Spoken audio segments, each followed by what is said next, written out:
सकाळचे सगळे कामं आटपलं, आवरलं आणि पाणी पिलं. मग वाटलं चला आता दिवसाची खरी सुरुवात करूया.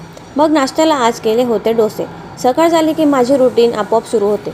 नाश्ता झाला की थोडंसं ऑफिसचं काम केलं, घरचं काम केलं आणि यातच सगळा वेळ निघून गेला. लगेच आठवलं की नक्षूला जाण्याचा वेळ झाला आहे.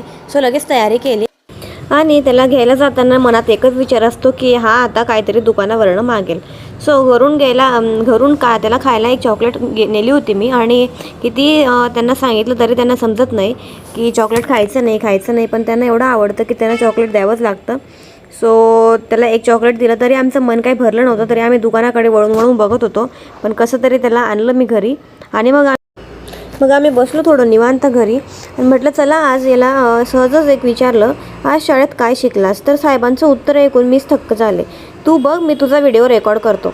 म्हणजे आता माझ्या लॉगची रिस्पॉन्सिबिलिटी पण माझ्या मुलानेच घेतली आहे. तो बघा कसा माझा कॅमेरा पकडतोय. घेतला त्याने कॅमेरा माझा. आईचं आयुष्य असंच असतं. सकाळची धावपळ, घरची कामं आणि ऑफिसचं काम, मुलांची स्कूल आणि मध्ये छोटे छोटे मुवमेंट. दिवस कितीही बिझी असला तरी हे छोटे छोटे मुवमेंट दिवस सुंदर करून जातात. आणि हो, पुढच्या लॉगमध्ये कॅमेरा कोण हँडल करणार आता हे आत्ताच ठरलं आहे. So thanks for watching. Subscribe करायला विसरू नका. बाय.